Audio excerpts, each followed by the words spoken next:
Welcome to our June Service Dog Handlers Chat group forum. So if you're unfamiliar with the way that we do things, I ask you to stay muted unless you're called upon or given the floor, that kind of thing.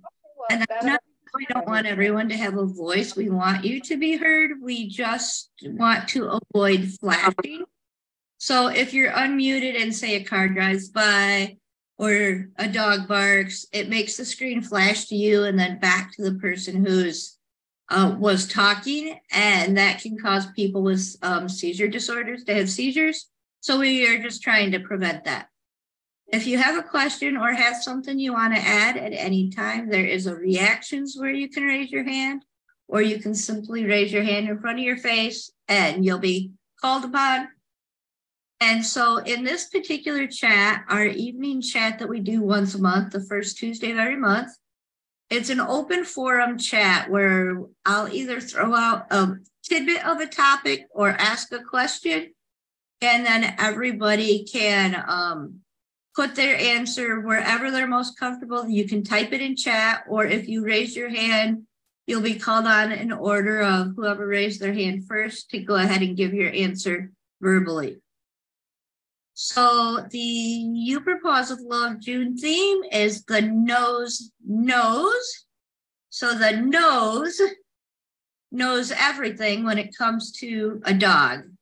And so that is kind of leading our topic for the night of as service dogs or with service dogs in training.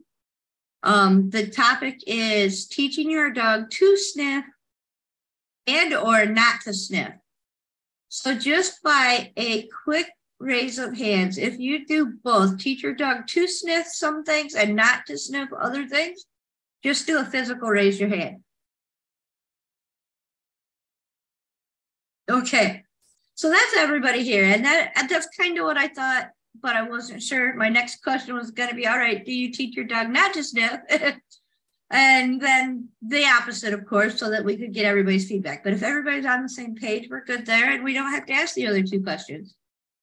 So I'm sure most of you have many, many reasons of why you teach your dog to sniff or not to sniff.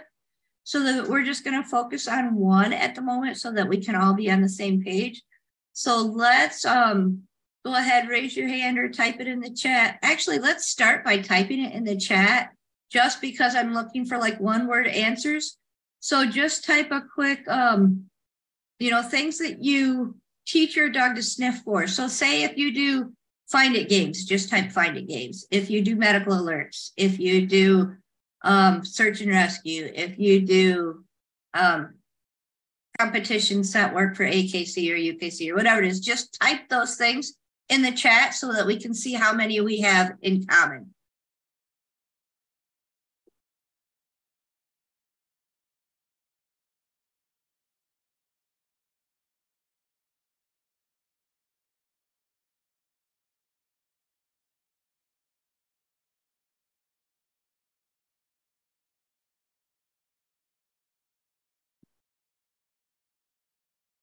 Okay, so I have mine typed. I'm going to go back and kind of read what some other people have said.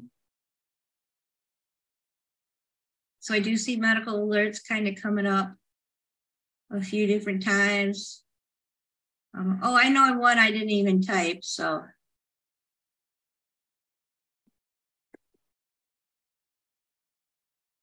I should say just find named objects. Mm-hmm.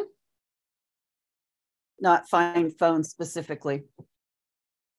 So going with that list, we're going to kind of break it down a little bit. Since this is a service dog group, let's start with the first one being a real service dog related reason to teach your dog to sniff, and that's medical alerts.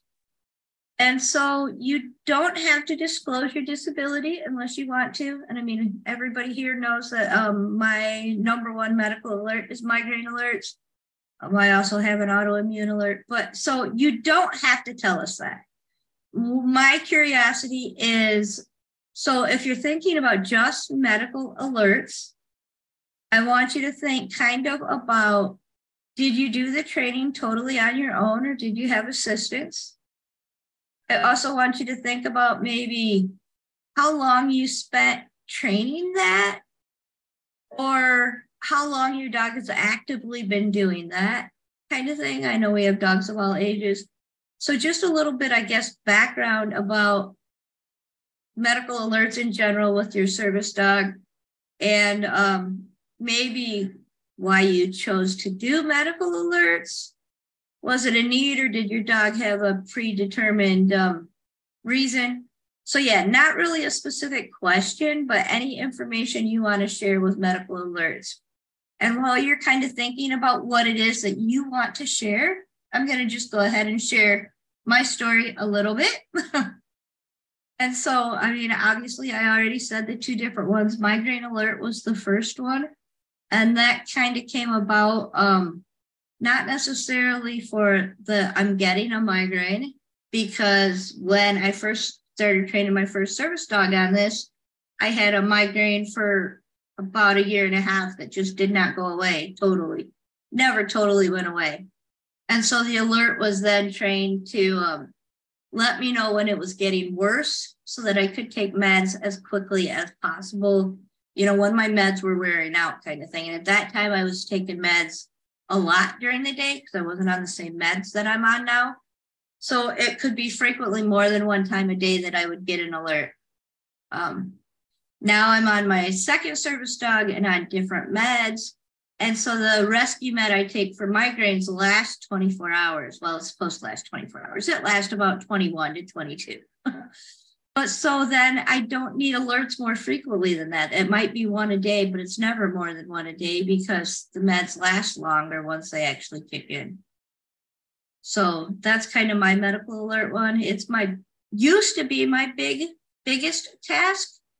But now that meds are where they're at, it actually has kind of dropped down to the wayside and is maybe a little smallest task at this point.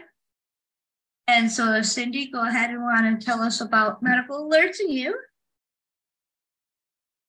Okay, so I'm not currently using a medical alert task or sniffing alert for a task because I don't really have anything. I basically just have a constant headache.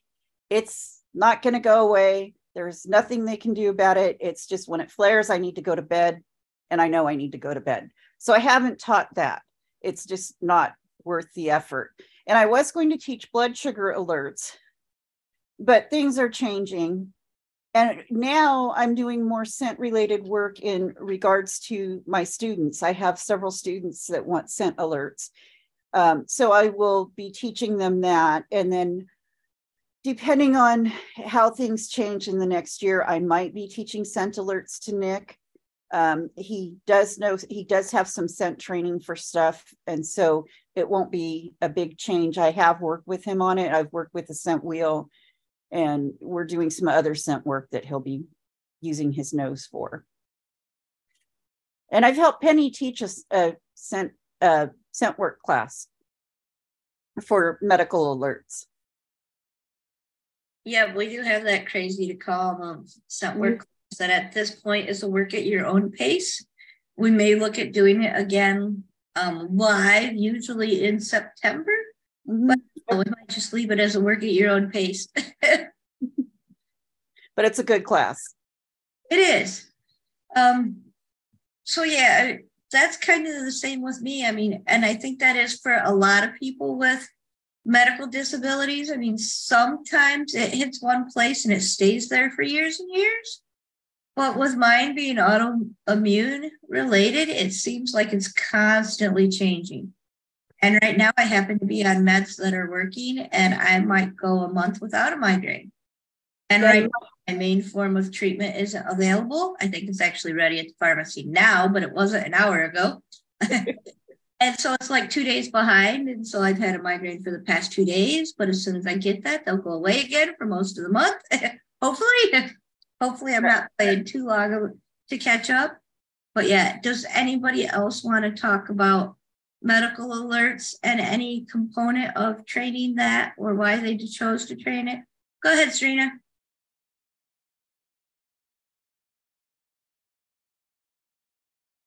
All right, sorry, technical difficulty.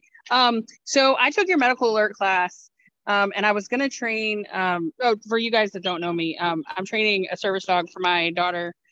She's autistic and she has POTS.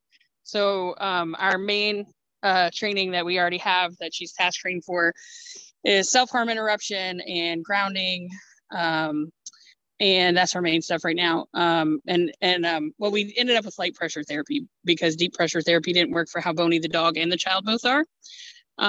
So anyway, I was going to do that. And I took the class when you guys were both teaching it, Cindy and Penny. And the reason I didn't is because I couldn't figure out. So my daughter's heart rate goes so high, like all the time. But she's still fairly functional, even with a heart rate of like 180 and even sometimes 200. So I really couldn't like come up with like when to take a scent sample because the dog would be like alerting her all day, every day. So we ended up not doing that yet. Yeah, that's why we ended up not doing the scent thing, but it's a really cool idea. And it might happen in the future. As she gets older, if her POTS gets worse and we might need it. So then I'll have to just retake your class. That's all I got. Well, and I mean, that's a really good reason of why not to train a medical alert. And whether it's the scent related or sight related medical alerts, if you can't figure out that baseline of, where you're good and then where you're not good, it's almost impossible to train. And that's why a lot of people with migraine alerts really struggle, because it's so different for everyone else. So like a diabetic, there are scientific devices out there that can tell you what your level is at any given time you choose to use it. How low you are, how high you are, that kind of thing. But there's nothing out there to say, yes, you have a migraine, or no, you don't have a migraine, you have a cluster headache, or you have something else, or, so it's only like a matter of time will tell kind of thing. And there's no accurate way of testing for sure. Even if you had an MRI in a migraine, they often can't tell if you're actually having a migraine or not, because migraines impact people's brains so drastically differently.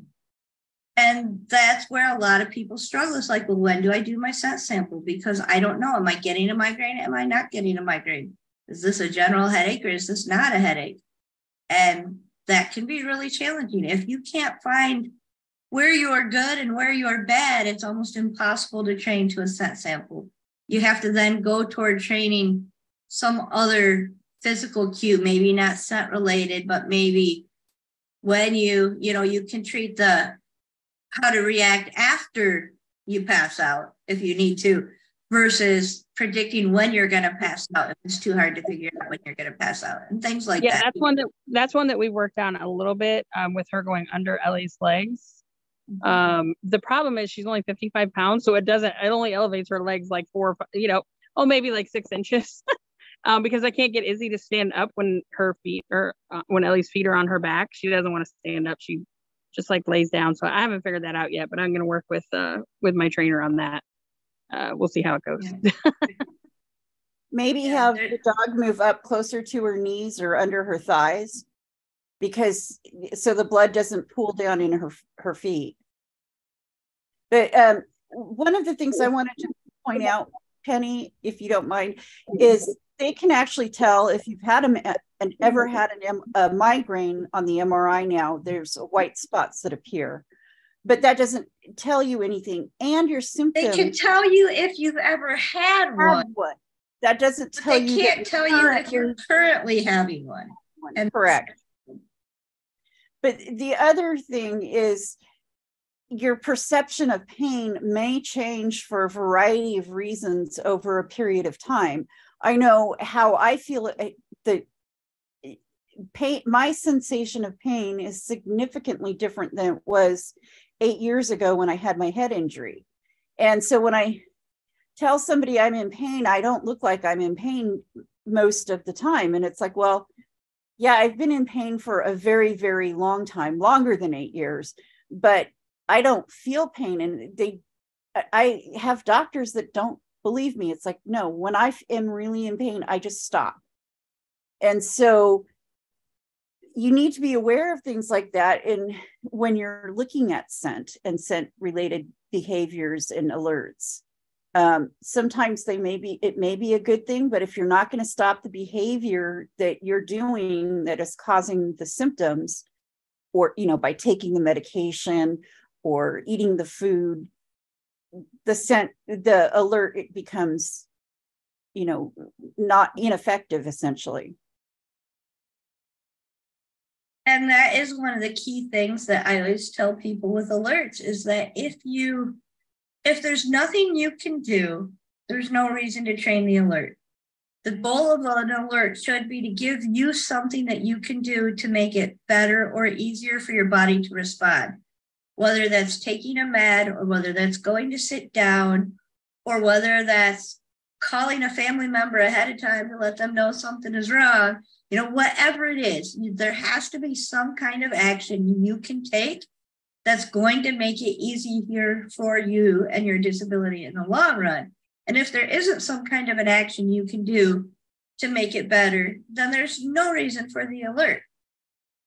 So that's something that I've always been a real stickler with. I have people all the time message me about, can you teach my dog to alert to migraines? I get about 6 a year. Well, A, that's not frequent enough to do the training and have it actually last. And B, what do you do when you get a migraine? Oh, I just go lay down. Well, do you need a dog to tell you to go lay down, or will you go lay down on your own? Well, I can do that on my own. I just thought it would be cool if my dog did it too. So I get really frustrated with that. My point of teaching a dog to do a migraine alert originally was because I was taking meds by clock every 4 hours as soon as I could, or I would delay because I hate to be stuck on meds. And so when I would delay, then all of a sudden I was in so much pain I couldn't take it, and I couldn't tell the difference in, whether it was getting better or getting worse. And so the dog being able to tell me, hey, yeah, it's getting worse, it's time to take meds, actually saved me about half of the time that I would have been in dire pain, because they told me about my first service dog was pretty religious at like 35 to 45 minutes, depending on how distracting the environment we were in. Azul was pretty close to 40 minutes all the time before too. And my med that I would take about an hour and 20 minutes to kick in.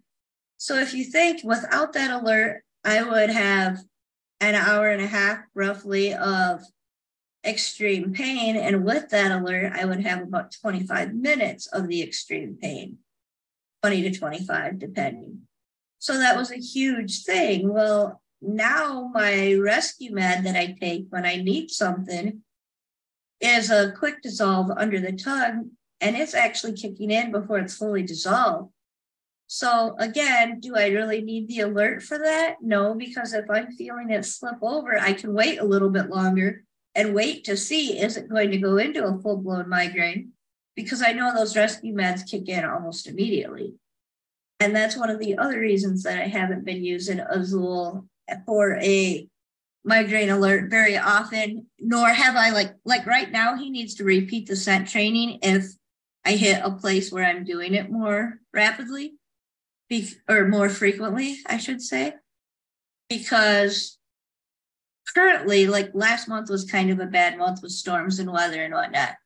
But for the most part, I would say I'm down to having maybe only 3 migraines a month, which, considering I have that response med that can kick in within 5 minutes, that's not enough for Azul to stay up on the scent and be watching for it all the time. He's not getting enough practice. So, and I don't necessarily need it. Now, should my situation change where I need it more, it will be really quick and easy to repeat the scent training and get him doing it again. But now we focus more on the autoimmune alerts, the counterbalance tasks, the forward momentum, and not so much retrieving items, only because without the migraines, I've been better able to bend over and pick things up. when I have more migraines, that kind of comes back. But when I don't have a migraine, I'm usually able to do that myself for the most part. So, I mean, he'll do it if I ask, but I don't expect him to watch for things to drop as much as I used to. And so,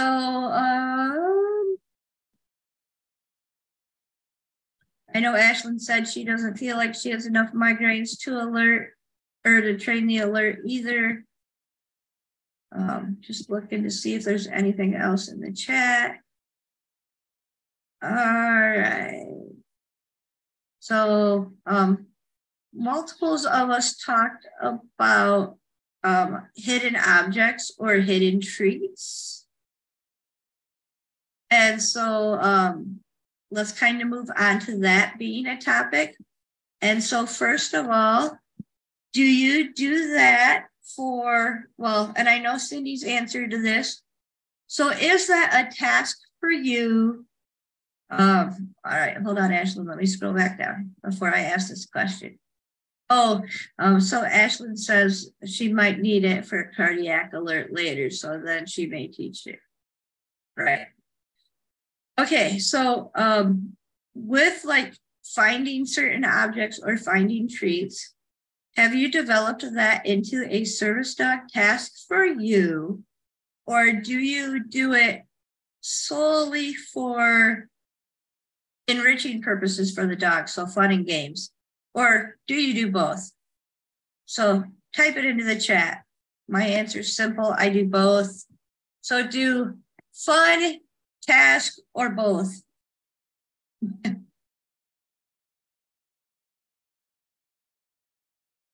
I'm watching them come in. I had a feeling most of us do both. I know Ashlyn kind of does both because I know she does find it games for fun as well. And I know Daisy, her service dog in training, can bring her shoes, so she's got to be able to go find them.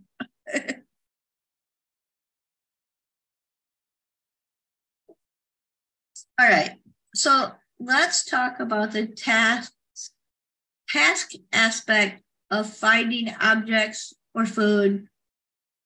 I think that's usually more or less objects, but let's talk about that first. And so I don't want to count objects or list all the objects our dogs bring to us. Let's kind of focus on 2 tracks. We'll divide it up a little bit. We'll focus on, all right, I'm going to divide it up in 3 ways. Cindy's going to meet all 3 of these. So for other people, do you do objects that you have named, or do you do objects that you're pointing to, or objects that you dropped? And if so, does anybody want to tell us about what they use finding objects for? I knew Cindy would be first, and if you also want to share, go ahead and pop your hand up. And Cindy, go ahead. Okay, so Nick has a very strong retrieve because I get dizzy when I bend over, and it's a visual related issue, and I'm tired of going through all the therapy they want me to go through to fix this, because it's been long enough. It's like, no, it's just not worth it at this point. I have a dog. Every dog I ever have from now on is going to retrieve. So he retrieves if I point to something. Generally speaking, he's now, and I don't have it out here, shock. Generally speaking, he's requiring me to point with a laser pointer to make sure that I point the correct item out to him. And he will retrieve that. He retrieves dropped items. He also is really good at finding money. He found $150. And he has named items that he finds, like my phone, because I'm constantly losing that. What was the other one? Pointing, dropped, pointing, and names. So that's all 3. And then he has another one. He will bring me my shoes when I need to take him out. So he's covered all of it. And Ashlyn says that she kind of uses both, but for Lily and Daisy, it's mostly things in sight. And so I haven't done the laser pointed thing yet. I can point at an object. They'll do the dropped object retrieve if they see something drop. This is something I've been working on with my service dog in training that's with me right now. And I don't want my dog, and this is where it's open for discussion, and everybody's different. There's no right or wrong here per se. But I don't want my dog to automatically retrieve something I drop. What if whatever I dropped is dangerous? Well, what if it's meds? I actually was taking my meds this morning, and about 5 minutes later, I saw one of them laying on my keyboard and didn't even realize I had dropped it and hadn't taken it yet. So I don't want my dogs to automatically grab something I drop. I want them to have it on cue. And, there's the argument that tasks should not be cued, but that one is for my dog's safety, and I want it cued. I want to be able to say, they saw it drop, and I either can tell them to leave it alone or can I have it? And either way, they'll know, they'll do the one I asked them to, at least Azul will. Roz is kind of iffy. If it's something she really, really wants, she's going to grab it anyways right now, because, we're still working on that. Like the dog poop that she grabbed on our walk today, and I asked her to leave it. And I wasn't about to trade her for it because I didn't want her to put it in my hand. I did try to pull out treats, but I wasn't fast enough. And she thought that she could quickly eat the dog poop and then get the treat. And it was really weird. It's like she has never eaten dog poop before. She's went to pick it up once or twice and left it. And this is the first and only time she hasn't left it. So it kind of really just surprised me, but she didn't get the treat anyways. But so that's my preference. Is there any other rhyme or reason that you can think of with a retrieve and things that maybe go against the norm? Like for me, it's that I don't want that drop retrieve automatic. Does anybody have anything like that? Something they've done a little bit different with retrieve? And I know Ashlyn said that she uses all three retrieves, the drops, the pointed, and the objects by name. There's a lot of people that claim that the laser directed retrieve is not good for the dogs, but I'm a firm believer that it's after seeing how Nick responds to it, a lot of it is how it's managed. If you're managing it in a way that's not going to stress out the dog, you're not playing laser tag with the dog. It's not going to, if your dog is light reactive, it's, you should know that and know that that's probably not a good idea for that dog. But if you're responsible and you're only using it for the task, then I really am impressed with what Nick has achieved with the laser retrieve, because he knows exactly what he's supposed to get. Then the other thing is I wanted him to retrieve a green dog food bowl that was in his crate. And he was at that point requesting that I point at everything. Well, he couldn't see the red light on the green dog food bowl. And I just flicked it up to the flashlight setting, and he was quite happy with just the flashlight setting. So it's a good thing to, he generalized that the flashlight, a shiny light is a shiny light. A shiny light is a shiny light, even though the laser is much smaller. So it's something I'm glad I taught, and I would definitely consider teaching it to another dog and to another handler, another team as well. But I would use caution if the dog had any kind of reactivity to light. Sorry, I didn't mean to interrupt you. Erica's flashing. Every dog in the last 30 years that I've ever known that had a problem from using a laser, that OCD issue that they can get from lasers and why everyone swears they're bad, is because their person played with them with the laser at a very young age before the dog could control their arousal up, arousal down. so adolescents to tire out adolescents kind of thing, or younger dogs. And those are the dogs that completely become obsessed with it and still struggle with controlling their arousal up, arousal down. Any dog, and Greta's working on this one right now, actually. She's actually in the avoiding stage.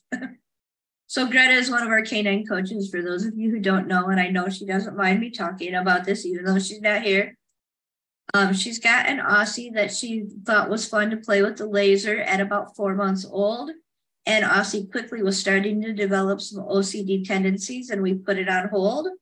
And so she hasn't played with the laser with her. The Aussie was starting to do some shadow chasing behaviors before she put the laser away for good. And she kind of put it away for good. And after the dog is closer, 2.5 to 3 years old, we'll bring the laser out and then look at the laser directed retrieve that she ideally wanted. But long after the dog has learned that arousal up, arousal down, and can do it so that they can actually focus. And then they're also past the stage of developing the OCD. I kind of did a little bit of the same with Azul, although he wasn't showing me any signs of having issues with it when he was a puppy, but I would pull it out, maybe 3 times a year in his first year. So not very often. And then perhaps, as an adolescent, we didn't pull it out very much until he got to be like 18 to 20 months old and we had winter. And then it only came out once a night after dark when we were running in the snow because we didn't have any other way to get his zoomies out. And that was the best way to do it. So it was very controlled. And yes, it was high excitement, but it was also, 5 minutes of high excitement, put it away, go in, calm down, get ready for bed kind of thing. So we were building in the arousal down at the same time, immediately following the arousal up. And that seemed to really work with him. He doesn't have an issue with lights. If we touch the laser, he will get all excited. But 2 minutes later, he's calm again. Or if we tell him, nope, we're not going to use it right now, he's like, oh, okay. But he's always hopeful that we're going to get it out and play. But he can handle it. He's not OCD, can't think of anything else while it's going on. And so, yeah, Ashlyn had replied too that if any food or meds hit the floor, it's an automatic leave it unless they're told otherwise. And yeah, I can kind of get that. And I can see that like long term. Like I know Azul won't touch it, but he won't touch anything unless I cue him to pick it up. So yeah, I can see them learning the difference. I know I wouldn't trust Roz right now because she's so food motivated. Go ahead, Cindy. I was just going to say, if you're going to spend the money on if you're going to do this and you're going to spend the money on the lasers, Amazon has these nice ones that are USB I don't know if you can see it. It's got a USB charger on the, and they last a lot longer than like the Dollar Tree version. And they've got the flashlight, they've got a slider. These ones have a slider on it to turn them on. So they're much easier to use, at least in my opinion. And I think and we should all be carrying a flashlight around anyways. That's another story on safety, but it's a good item to consider depending on where you and your dog are at. This was not the laser pointer was not introduced to Nick until he was well past adolescence, and he'd had significant amount of arousal up, arousal down, arousal up, don't eat the cat type stuff going on. And he's done fine with it. So it's not what he's interested in life. He'd much rather, check out the squirrels flirting their tails. All right, with that, I'm not seeing anyone else raising their hand to chat about that. So let's switch to fun ways to use Find It games and how you use that. And so while people are thinking about that, Ashlyn does use a point and directional cues. And I will do that sometimes as well. Like if the point is not too far away, they do really good. I haven't developed it at a great distance for either Azul or Rosalind. Just kind of starting with Rosalind. But Azul knows his directionals like left, right, up, down. and that kind of thing. Or I can say something like beside the chair or under the table or something to that extent as well. We just don't use those very often because most times if I need something picked up, I just dropped it. And so they see it drop and they know the object already. Azul was trained, not that we've practiced it recently, and I don't know if he still would, but to go find my phone and to go find my keys, and he knows them both by name. I taught him to find them mainly just because I tend to lose them. He was also trained to go find my med bag, but then I actually found a good place where it comes in handy and I don't lose that as often as I used to. We played a lot with that when he was younger and liked to do find it games. So let's talk about find it games for fun. And so this is something that I've done with dogs as long as I can remember. And it always started out with hiding food, but you know, some dogs just kind of take to it and enjoy it more than others. And so we merged from hiding food to hiding dog toys or hiding, you know, spice containers from the kitchen, stronger scents. And so Azul has loved it so much in his whole life. And I mean, he was doing it at such a young age that he's got several toys that he knows by name. And so say we're using he's not in the room, so I can say it. So say we're using his bunny and I can just kind of shake his bunny in front of him and tell him to smell it, even though he knows exactly what his bunny smells like. He'll do kind of a fake sniff of it because he knows that's what he's supposed to do, is at least pretend to sniff it if he's not going to really sniff it. And then I'll put him in a downstay and go in a different room and hide his bunny. And I can do it, you know, in a bag, in a pocket, under something, in a drawer. He's really good at finding it, and he'll walk through the house then and sniff it out and find it, and then just kind of stand there. Like if he can grab it, if it's in an area he can grab, he'll grab it and run back to me. But if not, he'll kind of just stand there and stare like it's here, it's in this drawer, come get it for me, you know, kind of thing. So that's just our fun way. That's kind of what I got video of them doing today, is just for enrichment purposes. They were doing it. Both Roz and Azul had their time in the enrichment room at my training center, which is filled with all kinds of scents and dog toys and snuffle mats and cardboard chaos and, you know, just all fun stuff. And so they both had a chance to play some find it games with food just because I was trying to be easy and not, it was more for fun and not really for challenge or to make their training or increase training. Go ahead, Cindy.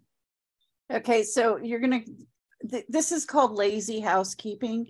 I tend to spill dog treats on my couch for a variety of reasons, usually because I have a container of treats handy at all times. And when I think it, and so I'll periodically pull the couch cushions off the couch, and the dogs will go on a major sniff and snuffle to go get the treats.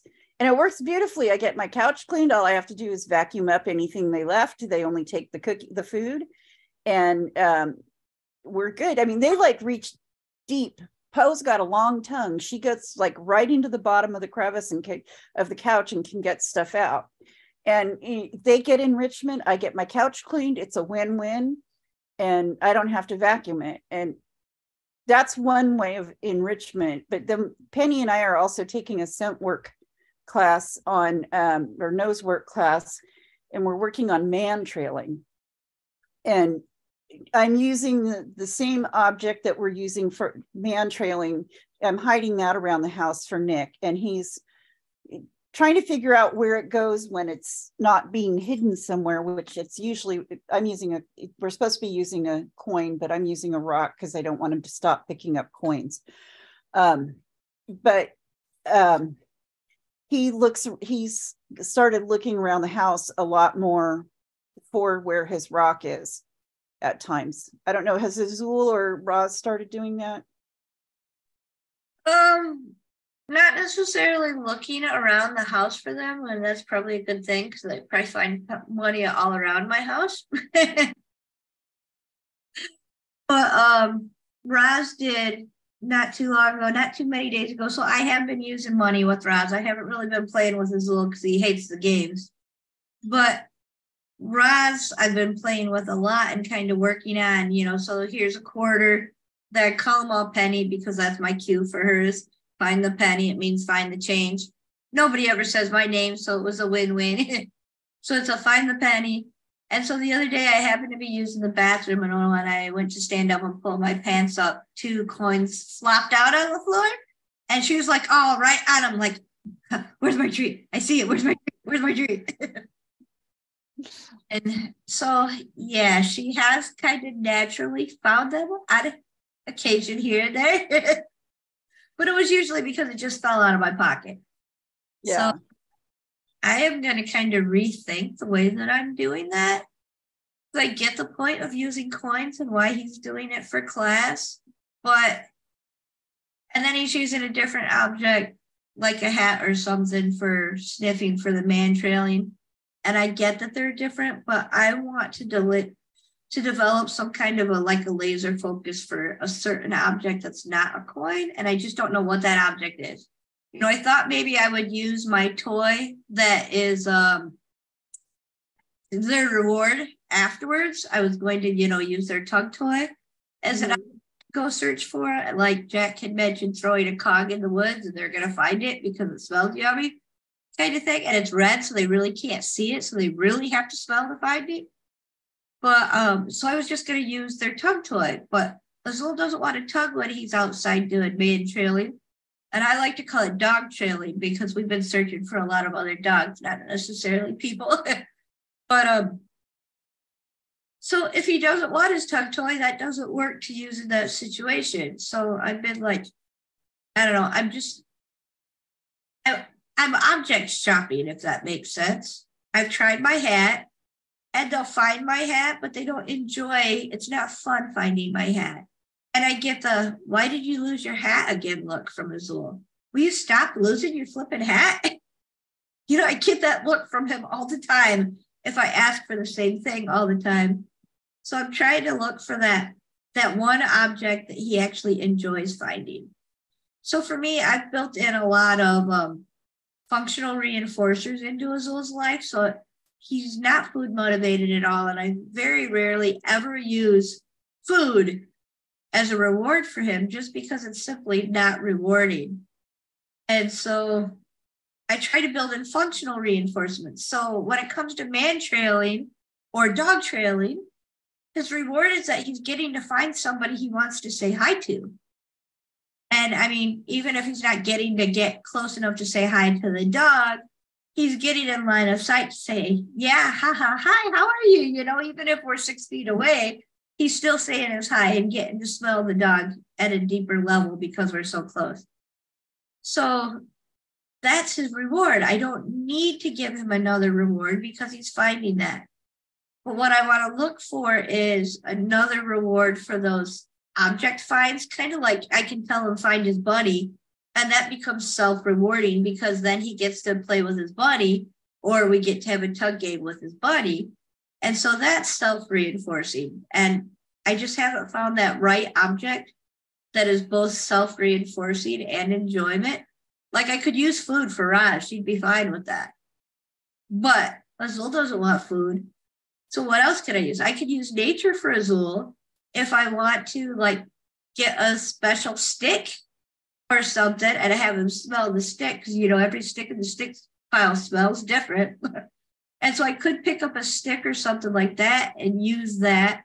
But I would like to be able to use the same thing consistently and not like a random stick. And in some locations, I can't always find the stick.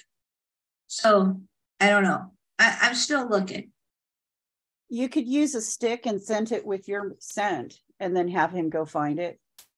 But then I got to carry that same stick with me everywhere. Or I have other sticks at access that I can quickly set with my set. Get one about this long to carry. Well, that's kind of what I'm thinking. Maybe if I can find a dog toy that he likes, or, like one of those really hard chews, like an antler chew or something that has a strong scent that he really loves, and we only use it for search. find an antler and get some of that. There's rack wax, and what was the other one?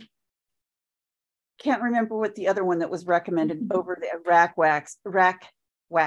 Yeah, I know what you mean. Yeah, we had a conversation about it. I'm actually, since these came, I think I'm going to switch over to using this because here, let me take my background off. I was going to say it's showed up a little bit, but not much. I would like to see that more. What it is, okay, so now you can see it better. What it is this is an scent article for AKC obedience training when you get up to utility in that. And so Nick's going to get out.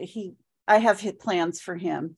And so I ordered a set to practice with. So you have 5 and a practice. So I'm going to use the practice one. I'm going to just take it out when we're doing our scent work and use that. And so that's why I'm kind of scenting it heavily, because 24 hours, the scent, the human scent wears off. But if you got any kind of piece of metal that's not a coin that you could make exciting, Nick's been highly reinforced on dumbbells his entire life. So I think it will be a good article for him. And he's going to have to get this in the ring in a little bit different context. So I think it will be a good article for him to practice on. And I was picturing when you told me you got a metal dumbbell. That's not what you were thinking? No, I was thinking something larger, heavier, I guess more like a weightlifting dumbbell. I can weightlift with it.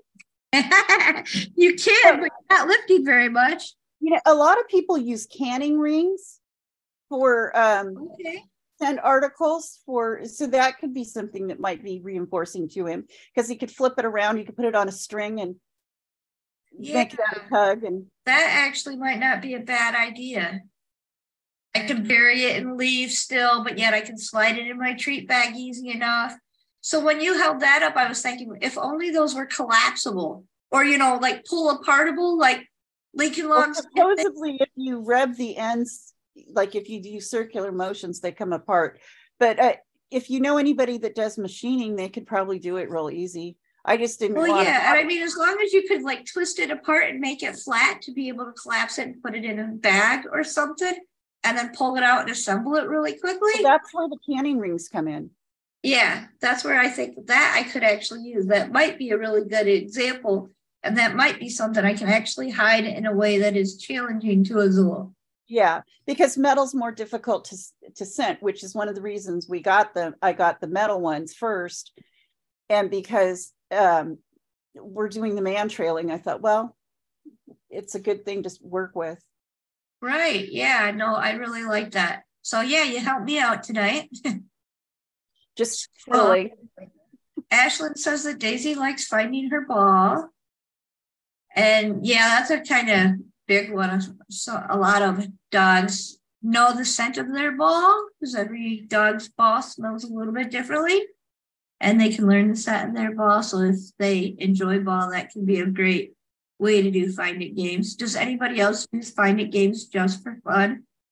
Nick has his squirrel game where he has to find a squirrel, his stuffed squirrels. Hey, Nick, come here.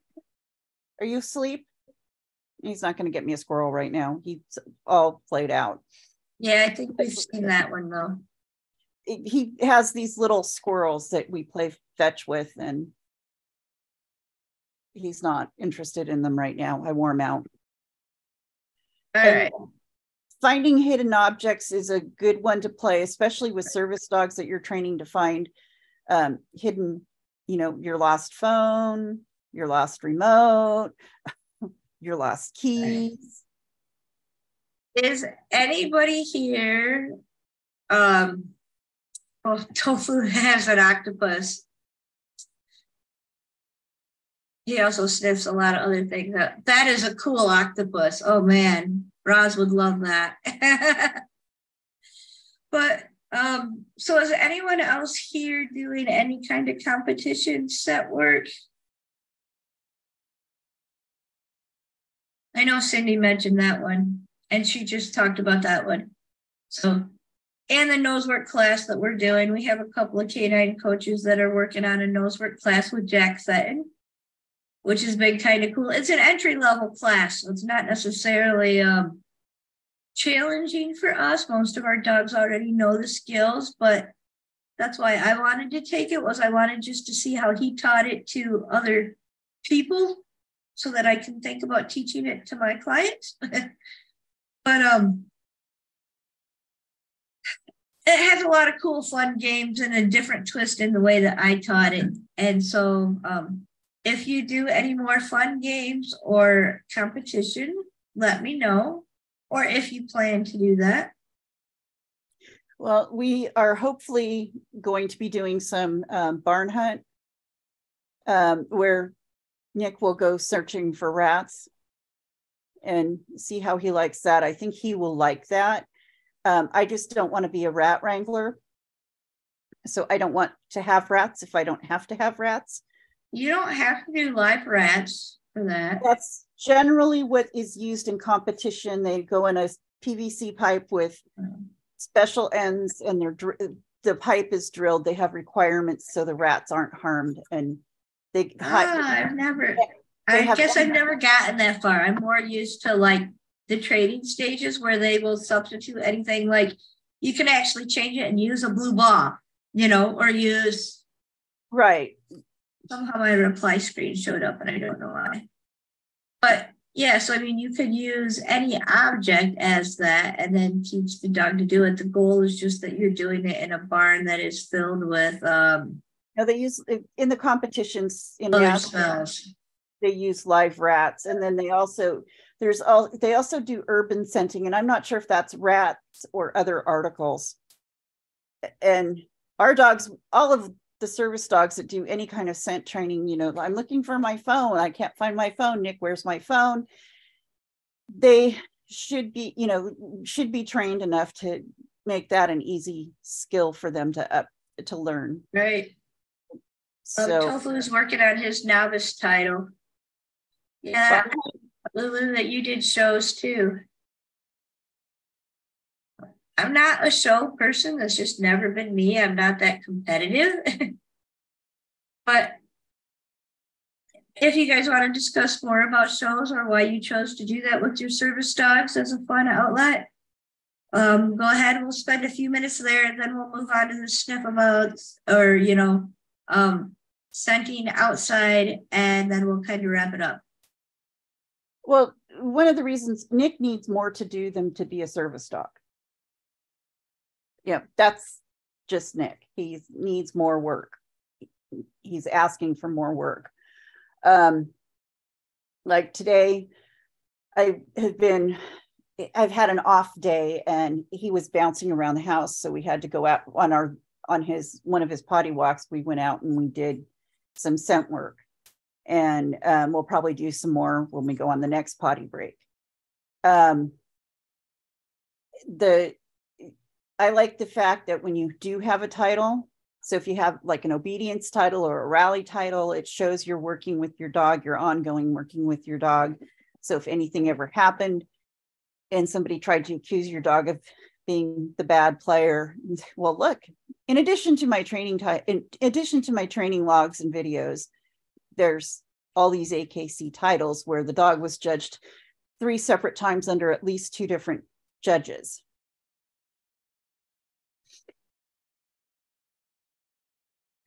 Go ahead, Lulu.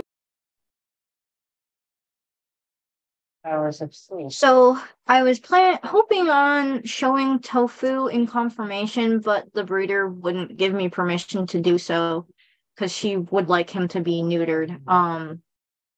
I've had other breeders tell me to try to still convince her, but I've already registered him with AKC and stuff, and I know we can fix the paperwork for that later on, but it costs money, and I just don't want to deal with that.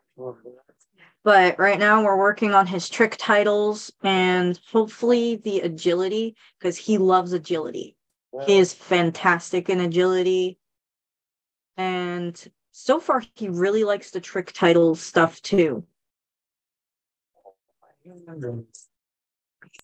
How much of your tasks are you using for tricks?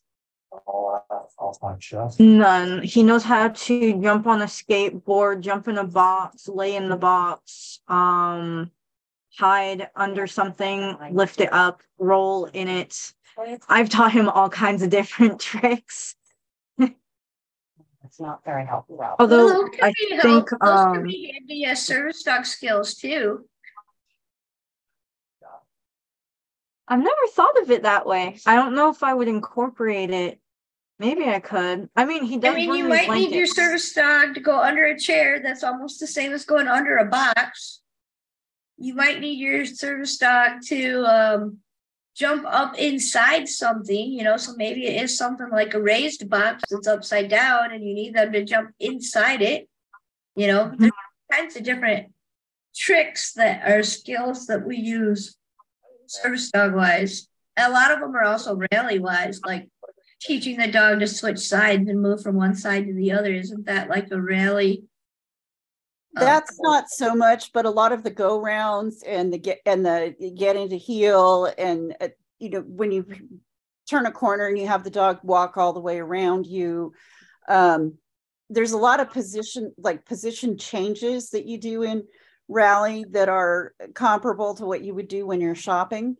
Figure eights, doing weave poles or weave, not weave poles, because those are tighter than pylons, doing an echelon in the pylons. They do that without distraction. So there's a variety of stuff. I think it makes them stronger for working as a service dog. It improves their function, and it's really cool to practice that when you're out shopping, because people really get impressed when you're shopping and your dog is doing, you know, they're getting in and they're moving their hind end to move in, or you know, they're doing something that it's obvious, you know, like you send them around you. It's very obvious when you've worked specific, like when you've done the hind end work to make the dog aware of that. So I would, like, for me, I would talk about sniffabouts and the importance of the de-stressing kind of walks, because that's my big go-to when it comes to scent. You guys all know that from me. And I mean, I could talk in a whole long hour on why that's just so important to let your dog environmentally process and get their sniffs in green spaces for grounding and processing and de-stressing and all of that. But so instead of repeating something that I've said quite regularly, let's do one last question, because there's a lot of us that teach our dogs to sniff certain things. And the topic was teaching your dog to sniff and not sniff. And I know all of us here teach our dogs to not sniff as well. And so we'll kind of do a two-parter. First of all, obviously there are certain environments we don't want our dog to sniff in. Do you have any unusual places where you don't want your dog to sniff in, beyond like the typical, like restaurants, hospitals, you know, most stores, especially grocery stores? Do you have anything that's not typical? Go ahead, Lulu. When you go to botanical gardens, you don't want them to sniff most of those flowers because they are toxic to dogs. So I teach him not to sniff flowers. That's a really good point. I didn't teach him necessarily not to sniff flowers, but he's got a no potty cue, and I don't want him to potty in a botanical garden. So the easiest way to prevent a potty is a nope, we're not sniffing. And if we're not sniffing here, then, I mean, he won't potty if he didn't sniff. So, Ashlyn says she's also working on trick titles. So Cindy, do you have another unusual place for not sniffing? I don't generally want Nick sniffing at the pet store. And a lot of people, well, you know, everybody takes their pet in. Well, the last time I was at PetSmart, every dog and their brother peed on anything that looked like a corner. And I don't want my dog sniffing that in the pet store. You know, if we're out on a walk, it's one thing. If we're, you know, someplace where it's appropriate to sniff, fine, sniff the pee mail, but not in the store. And I don't want him sniffing all the treats because he, you know, there's all the kinds of really cool treats, and I'm not going to buy him all kinds of really cool treats every time we go in because we're there twice a week. But, you know, I don't want him sniffing in there. And, you know, people are rude about not cleaning up after their dogs. Just because you're in the pet store doesn't mean you don't have to clean up after your dog, especially when it pees on the display. That's a funny one because I kind of take the opposite approach there. But I mean, I don't train in a pet store on a regular basis. I'm there maybe twice a month, maybe 3 times a month. But so I've taught Azul to go ahead and sniff. You find that pee mail, because then I'm walking up to the register and saying, you know, you have a potty accident over here. It's right here. And a lot of times they'll like, where? We can't find it. I'm like, Azul, take us to the potty. And he'll walk right to it. And it's like, see, it's right there. And like, yep, he's known as a potty sniffing dog. He finds them all. If somebody peed in that store, he's going to point it out. And thankfully, because we've worked so heavily at the not here, and we've done that so much in the pet store, like when he was an adolescent, he struggled a little bit. But now he knows if he's in a store and he smells pee mail, he is not to return the favor. As long as he points it out, I'll let him sniff. But if he points it out and goes to hang a leg, he's not allowed to point it out anymore. He's not allowed to get anywhere near it. Nick knows he's not supposed to hang a leg, but that doesn't mean I want him sniffing everything in the pet store. I want him. Right. Well, and I mean, you're in the pet store a lot more frequently, so. Right. And we're in there for a different purpose because we're meeting with my friend and we're, you know, working on specific things. And so, you know, that's just a non-negotiable for him. Yeah. I also don't like him doing that. Like when you're at outdoor, not parks, but like say when we go to Yosemite or we go to Sequoia Kings Canyon, or when we went to Hoover Dam, I don't want him pee, you know, it's okay for him to have a pee break in a specific spot, but if we're outside walking, I don't want him necessarily just sniffing if we're trying to walk. When we're walking somewhere, he can walk on leash, we can give him a sniff break. We can walk on leash, he can give him a sniff break, and I'll do that with him. But I don't want him to necessarily just sniff for the sake of sniffing, because it's already a sensory overload at a lot of those places. And that's something I need to work on Azul a little bit more with. Because there are certain places, like Lulu said, a botanical garden or even a sculpture garden or a memorial area. Well, I don't want my dog peeing there, which I mean, I can tell him not to pee there. But if we're just walking down a trail, say we were walking at Yosemite, or for us it'd be Pictured Rocks. Yes, it's trail. Yes, it's wood. And yes, it looks just like its regular trails that we walk on all the time. So he's going to want to pee there all the time. Even though that one I think is pet friendly in most places. But the key there is the trails are not pet friendly. They're service dog friendly, but they're not pet friendly. You can't take your dogs, you're just any dog on the trail. But that's so Azul's only difference is that he's not going to have pee mail to smell, because there isn't going to be other pee mail there because there's a lack of when he comes to visit, we can hike outside of the parks. And he can pee on he can pee on a giant sequoia. But I mean, he does have the cue, but like if we were hiking all day long in the woods and he couldn't pee on stuff, that would just be heartbreaking to him. Well, yeah. You put it on cue and let him pee, because he's going to have to relieve himself, because otherwise his bladder is going to burst. But if he couldn't do it like every 30 feet, his heart would be broken in that type of environment. Because that's where we live, you know, we're in woods and hills and whatever. And I was actually going to ask Jack about that, because like the tracking video I shot today, we went at a distance, but Azul literally hiked his leg 3 times to pee while he was tracking. Like, should I be discouraging this? You know, if we're tracking that this is not a time to pee? In his defense, the very first place he hiked his leg is where the other dog peed as soon as we hit the grass. So I mean, that one I couldn't argue with. The track was just starting. It's right where the other dog peed. He peed on top of it, get it. The next one he stopped at was one where the other dog had a little bit of a stress sign because there was I'm going to call it a front loader, although it probably wasn't a front loader. It was some kind of heavy equipment tractor that just started backing up at that point. So it started to beep, and it wasn't super close, but it was close enough that this dog had never experienced that.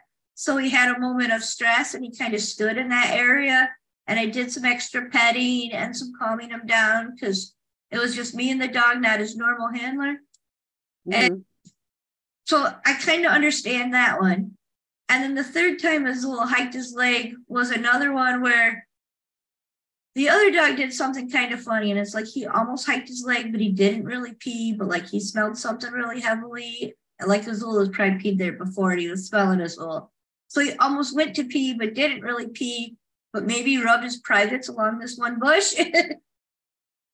And Azul peed there. So, I mean, I understand why he peed where he peed.